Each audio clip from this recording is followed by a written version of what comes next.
Assalamualaikum warahmatullahi wabarakatuh. Alhamdulillahirabbil alamin. Kita kembali lagi dalam pembelajaran bahasa Indonesia. Dan untuk materi kali ini, Miss Ayu akan membahas tentang menggali informasi buku fiksi dan non-fiksi. Nah, di kelas 7 kalian sudah pernah belajar apa sih pengertian dari buku fiksi dan non-fiksi. Kali ini Miss Ayu akan mengulas kembali materi tersebut dan materi tambahannya adalah menggali informasi buku fiksi dan non-fiksi. Langsung saja ya. Yang pertama ada pengertian buku fiksi.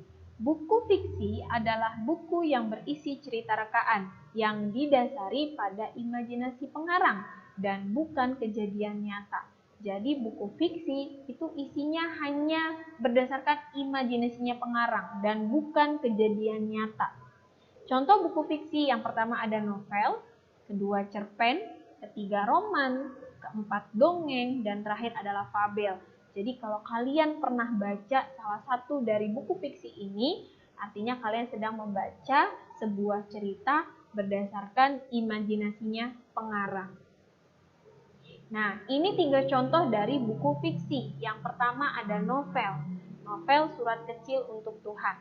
Surat Kecil untuk Tuhan itu diangkat dari sebuah cerita nyata yang kemudian dibuat menjadi sebuah novel.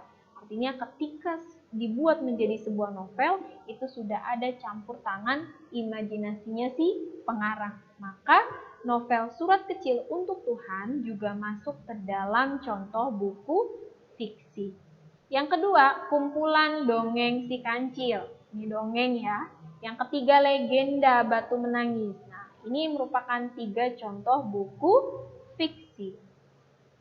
Selanjutnya, ada ciri-ciri buku fiksi. Yang pertama, cirinya adalah bersifat rekaan atau imajinasi. Artinya, buku fiksi dibangun berdasarkan imajinasinya pengarang. Yang kedua, menggunakan bahasa yang konotatif atau tidak sebenarnya. Misal, ketika kalian baca buku fiksi ada kata meja hijau. Nah, meja hijau dalam konotatif itu disebut meja persidangan. Atau misalnya kalian menemukan kata buah tangan, bukan berarti buah yang ada di tangan. Buah tangan dalam makna konotatif artinya adalah oleh-oleh. Yang ketiga, memiliki pesan moral atau amanat yang disampaikan kepada pembaca.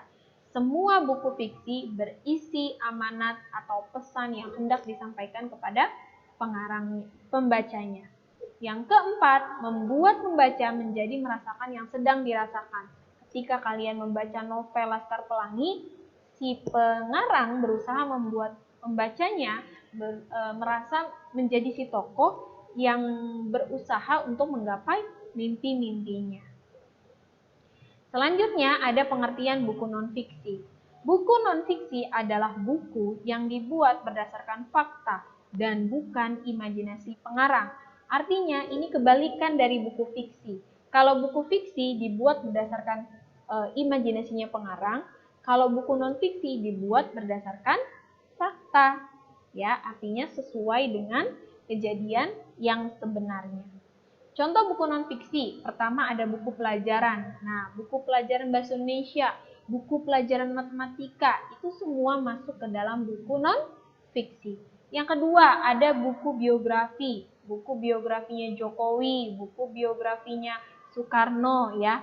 Ini kalau kalian pernah baca, buku biografi itu isinya tentang latar belakang seseorang. Misal, tentang buku biografi Soekarno, membahas tentang bagaimana kehidupannya Soekarno, ya, bagaimana caranya Soekarno bisa memerdekakan Indonesia. Lalu Soekarno itu lahir di tahun berapa, siapa saja istrinya, siapa anaknya, itu namanya buku biografi. Yang ketiga ada buku ensiklopedia. Ini buku yang berisi tentang pengetahuan. Misal ensiklopedia tentang hewan mamalia, ensiklopedia tentang sejarah Indonesia, ya, itu namanya ensiklopedia. Yang keempat, esai atau jurnal. Ini biasanya adalah para peneliti yang melakukan penelitian kemudian membuat catatan tentang penelitiannya melalui esai atau jurnal. Terakhir adalah laporan ilmiah. Ini biasanya berupa skripsi, tesis, disertasi ya. Itu namanya laporan ilmiah. Selanjutnya, ada contoh dari buku non-fiksi. Yang pertama, ada buku biografi Raden Ajeng Kartini. Yang kedua, ada buku pelajaran bahasa Indonesia untuk SMP MTS kelas 9. Ya, yang terakhir ada buku ensiklopedia Sejarah Nasional dan Dunia. Ini contoh dari buku non-fiksi. Kita lanjut. Yang selanjutnya adalah ciri-ciri buku non-fiksi. Pertama, menyajikan temuan baru atau menyajikan temuan yang sudah ada namun diperbaharui menggunakan fakta yang ditemukan kembali. Misal, kalian membuat sebuah teori tentang vaksin dari virus COVID-19. Misalnya, yang paling efektif adalah vaksin A. 2 tahun kemudian ternyata ada vaksin B yang kemudian lebih efektif dalam menyembuhkan COVID. Itu artinya memperbaharui temuan. Ya. Yang kedua, ide yang tertulis secara jelas dan sistematis. Misalnya kalian pengen membahas tentang virus COVID-19, berarti dijelaskan dulu apa sih virus COVID-19, lalu bagaimana cara si COVID itu menularkan. Lalu yang ketiga, apa yang harus kita lakukan untuk mencegah kita dari bahaya virus COVID, itu namanya sistematis. Selanjutnya, bukan hasil rekaan atau imajinasinya pengarang. Tadi ya, non-fiksi dibuat berdasarkan kejadian nyata. Terakhir, menggunakan istilah asing. Misalnya, ketika kalian membuat ensiklopedia tentang bumi itu bulat, berarti ada istilah asing.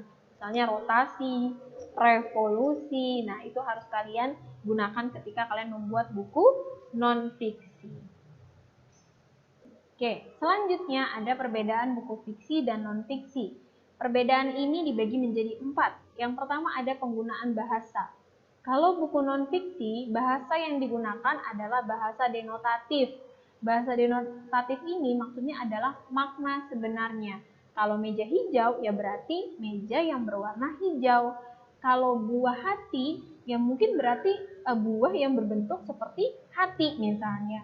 Kalau buku fiksi itu bahasanya kiasan. Kalau meja hijau ya artinya persidangan atau pengadilan. Kalau buah hati berarti anak. Kalau buah tangan berarti oleh-oleh, seperti itu. Yang kedua ada sumber. Sumber ini berdasarkan data. Kalau buku non-fiksi. Jadi kalau kalian mau buat buku non-fiksi, kalian harus punya datanya, punya faktanya, punya teorinya. Sementara kalau fiksi, dia tidak berdasarkan data, karena hanya berdasarkan imajinasinya pengarang. Yang ketiga, sifat karangannya, kalau non-fiksi itu bukan fiktif, artinya bukan berdasarkan imajinasinya pengarang, bukan cerita rekaan, bukan cerita buatan. Sementara kalau fiksi itu isinya fiktif, artinya ceritanya cerita buatan atau cerita berdasarkan imajinasinya pengarang. Terakhir adalah bentuk karangan. Kalau non-fiksi itu informatif. Informatif itu memberikan informasi. Sementara kalau fiksi itu adalah cerita buatan. Oke, kalau tadi kita sudah mengenal apa buku fiksi, apa buku non-fiksi, sekarang kita berusaha atau mencari informasi dari buku fiksi dan non-fiksi. Yang pertama adalah melalui keragaman informasi buku fiksi dan non-fiksi. Kalau buku fiksi, informasinya adalah hasil imajinasinya pengarang.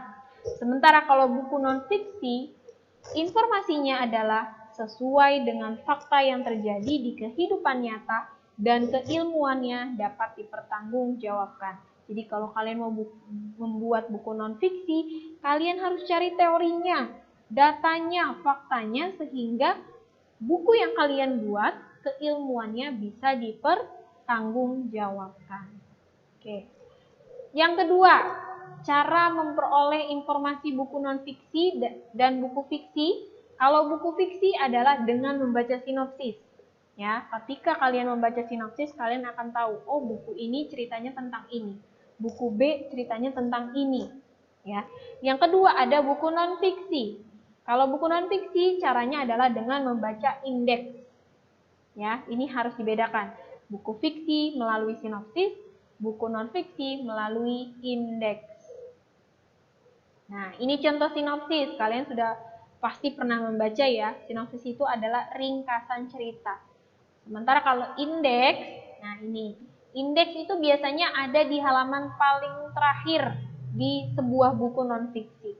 Indeks memuat istilah, kata penting, atau nama orang yang tersusun berdasarkan abjad yang memberikan informasi mengenai nomor halaman, istilah atau kata tersebut ditemukan. Misal, afiksasi 0. Ini adalah istilah penting yang ada di sebuah buku, misalnya buku bahasa Indonesia. Ketika kalian mau cari afiksasi 0, kalian cukup buka halaman 195. Ya. Kalau kalian mau cari akronim, kalian tinggal buka halaman 122. Kalau kalian mau buka alofon, berarti kalian tinggal cari halaman 26, 27, 53, 60, dan 72. Ini namanya indeks. Nah, bagaimana cara membaca indeks? Contohnya, ada di indeks Marah Rusli 148-230. Artinya, ada nama Marah Rusli di buku tersebut di halaman 148 dan 230. Nah, contohnya nih contoh menulis indeks ya. Nah, kategori indeks nama orang, katanya Marah Rusli, nomor halaman 148. Oh, ternyata di halaman 148 kata-katanya seperti ini nih. Nih ada nama Marah Rusli gitu ya. Selanjutnya, kalau tadi kita memperoleh informasi melalui sinopsis dan indeks, sekarang kita memperoleh informasi buku fiksi dan non-fiksi melalui rangkuman. Apa saja yang perlu ditulis? Kalau buku non-fiksi, yang pertama identitas bukunya ditulis. Apa saja identitas yang perlu ditulis? 1. Judul, 2. Penulis, 3. Penerbit, 4. Cetakan atau tahun, dan yang terakhir adalah tebal buku. Yang kedua, pendahuluan. Ini bisa kalian tulis dengan kalimat pembuka. Yang ketiga, sinopsis. Ini adalah ringkasan bukunya. Misal kalian mau membuat rangkuman tentang buku pelajaran bahasa Indonesia. Berarti kalian tulis buku bahasa Indonesia ini isinya tentang apa saja, ya. Keempat, ikhtisar. Ikhtisar itu kesimpulan, ya, kesimpulan dari buku tersebut. Yang kelima, kelebihan dan kekurangan buku. Ya, kalian tulis. Kalau buku fiksi, yang pertama sama, identitas buku. Sama ya, yang ditulis judul, penulis, penerbit, cetakan, tebal buku. Yang kedua ada sinopsis, langsung ke sinopsis, nggak usah ada pendahuluan. Yang ketiga unsur intrinsiknya, kalian tulis temanya, alur, latar, tokoh, amanat, sudut pandangnya. Baru yang terakhir adalah kelebihan dan kekurangan buku. Ini terpotong ya, jadi yang terakhir ada 4. Kelebihan dan kekurangan buku. Nah, tugas kalian di sini adalah yang pertama, silakan kalian buat sebuah indeks dari buku non-fiksi Mahir Berbahasa Indonesia untuk SMP MTS kelas 8. Jadi buku bahasa Indonesia kalian buat indeksnya ya. Kalian cukup tulis 25 kalimat penting atau istilah penting ya yang ada pada buku tersebut. Indeksnya hanya boleh diambil dari bab 5 sampai bab 9. Jadi nggak boleh dari bab 1. Jadi kalian cari istilah-istilah penting, 25 istilah penting di bab 5 sampai bab 9. Lalu tulis indeksnya di buku tulis dan kirim foto ke WA Miss Ayu. Oke. Alhamdulillah ya, materi yang Miss Ayu sampaikan hari ini cukup. Apabila ada yang ingin ditanyakan terkait tugas atau materi, silakan japri Miss Ayu. Terima kasih atas waktu dan partisipasi kalian dalam menyimak di hari ini. Kurang lebihnya Miss minta maaf. Wassalamualaikum warahmatullahi wabarakatuh.